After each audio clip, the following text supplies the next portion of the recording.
चलिए अगले दर्शक है हमारे साथ नीरज है मुजफ्फरनगर से। नीरज, स्वागत है आपका, सवाल पूछिए। जी नीरज, आप सुन पा रहे हैं हमें? नीरज, आपको मिल पा रही है हमारी आवाज?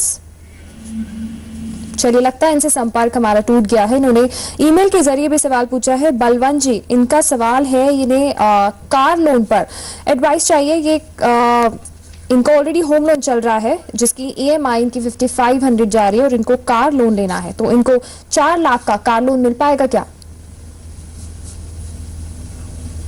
देखिए चारू, मेरे पास भी डिटेल है। तो इनकी जो इनकम है मंथली वो 35,000 रुपए के आसपास है और उनकी जो ईएमआई है वो 5,500 रुपए के आसपास है और इनको 4 लाख का लोन चाहिए। जैसे मैंने पिछले प्रश्न के जवाब में भी बताया कि आपकी जो नेट टेक होम सैलरी उसका 40-45% लेंडर है वो कंसिडर करते हैं कि आप लोन को सर्विस कर सकते हैं। तो इनका जो 40-45% है वो 16,000 के आसपास आता है। उसमें से इनका जो एग्जिस्टिंग लोन लाइबिलिटी है वो 5,500 रुपया ही है और जो आपकी इनकम है उसका जो लेंडर है वो कार लोन का 2 या 3 गुना देते हैं। तो उनको तो लोन सिर्फ 4 लाख का ही चाहिए, तो उनको 7 साल के लिए ये जो कार लोन है वो मिल जाएगा। 4 लाख आराम से मिल जाएगा, इसमें बिल्कुल दिक्कत नहीं होगी। भले इनका ये एग्जिस्टिंग होम लोन चल रहा है और नॉर्मली जो लेंडर है वो आपकी जो कार की वैल्यू है, एक शोरूम पे वैल्यू, उसका 100% भी फाइनेंस करते हैं। परंतु जो रजिस्ट्रेशन और इंश्योरेंस का पैसा है वो आपकी खुद की पॉकेट में से देना पड़ेगा। और लोन एप्लीकेशन के टाइम में आपको जो आपके इनकम के प्रूफ है पिछले 2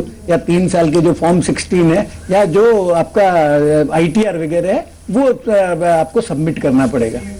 जी बलवंत जी, आपने बताया। साथ ही जिस तरह से इनका होम लोन भी चल रहा है, तो कुछ ऐसा ऑप्शन भी है कि उसका प्री पेमेंट करके ये फिलहाल कार लोन ले सकते हैं? नहीं चारू, मैंने बताया ना कि इनकी जो एग्जिस्टिंग इनकम है ना उसके अंदर ये दोनों फिट हो रहा है, तो उनको ये होम लोन प्री पेमेंट करने की जरूरत नहीं है। जो पहले जो केस था वो अलग था, उनकी क्या जो एलिजिबिलिटी वो कम हो रही थी और उनका जो पर्सनल लोन है उसका 5 महीने ही बाकी था। तो ये जो एग्जिस्टिंग होम लोन के साथ साथ भी ये 4 लाख का कार लोन अवेल कर सकते हैं और उनकी जो एग्जिस्टिंग इनकम है ये दोनों फिट बैठता है। जी बलवंत जी, इसमें जो इनकम का फैक्टर है, मंथली इनकम इतना आपका होना चाहिए। जिस तरह से हमने देखा है कि पर्सनल लोन लेने में ज्यादातर बैंक स्ट्रिक्टनेस दिखाते हैं, इस तरह से कुछ कार लोन में भी हम देख सकते हैं कि इतना मिनिमम क्राइटेरिया सैलरी इतना होना चाहिए। मैंने बताया ना आपको, जैसे कार लोन आपको 7 साल के लिए मिलेगा, आपकी जो इनकम है, एनुअल इनकम है, उसका 2 या 2.5 गुना होना चाहिए, तक ज्यादा से ज्यादा मिलेगा। और आपका जो क्रेडिट हिस्ट्री है वो अच्छा होना चाहिए। क्रेडिट हिस्ट्री अगर आपका अच्छा नहीं है तो आपको नहीं मिलेगा। अगर आपने पास्ट में कोई लोन पेमेंट में डिले या डिफॉल्ट किया है या क्रेडिट कार्ड का पेमेंट नहीं किया है या कहीं अगर सेटलमेंट भी किया है जिसमें बैंक को राइट ऑफ करना पड़ा, तो आपको कार लोन नहीं मिलेगा। बाकी अगर आपका जो इनकम का क्राइटेरिया और जो कार की वैल्यू के बेसिस में अगर फिट बैठता है तो आपको कार लोन आराम से मिल जाएगा। कार लोन में बैंक इतनी सिलेक्टिव नहीं है जितनी पर्सनल लोन में रहती है, क्योंकि कार लोन में बैंक के पास में कार की सिक्योरिटी है, कार के पेपर बैंक के पास रहते हैं। जब आप पर्सनल लोन लेते हैं तो बैंक के पास कोई सिक्योरिटी नहीं रहती, आपको प्लेन लोन दिया जाता है। इसके लिए कार लोन में बैंक इतनी हिचकिचाती नहीं है। और आप देख भी सकती है कार लोन के लिए कितनी एडवर्टाइजमेंट वगैरह भी करते हैं लेंडर। जी बिल्कुल, जिस तरह से पर्सनल लोन में हमने देखा है कि काफी बैंक जो है वो काफी स्ट्रिक्टनेस दिखाते हैं और बलवंत जी ने ये भी बोला कि कार लोन इनको इजीली मिल सकता है, उसमें कुछ इनको प्रॉब्लम नहीं आएगी। बलवंत जी, हम सिबिल स्कोर की भी बात करें एक बार हमारे दर्शकों के लिए, अगर आप बता सकें कि सिबिल स्कोर बेसिकली होता क्या है, और साथ ही CGTMSE स्कीम की भी हमने बात करी, एक बार हमारे दर्शकों के लिए अगर आप बता सकें वो। देखिए चारू, सिबिल स्कोर ऐसा है कि ये आईना है आपके जो क्रेडिट ट्रांजैक्शन है, आपके जो बैंकिंग ट्रांजैक्शन है, लोन ट्रांजैक्शन है, जो क्रेडिट कार्ड से रिलेटेड और लोन से रिलेटेड जितने भी ट्रांजैक्शन आपके बैंक के साथ में करते हैं, तो बैंक को वो जो क्रेडिट एजेंसी है उनको भेजना पड़ता है। सिबिल उसमें से एक है।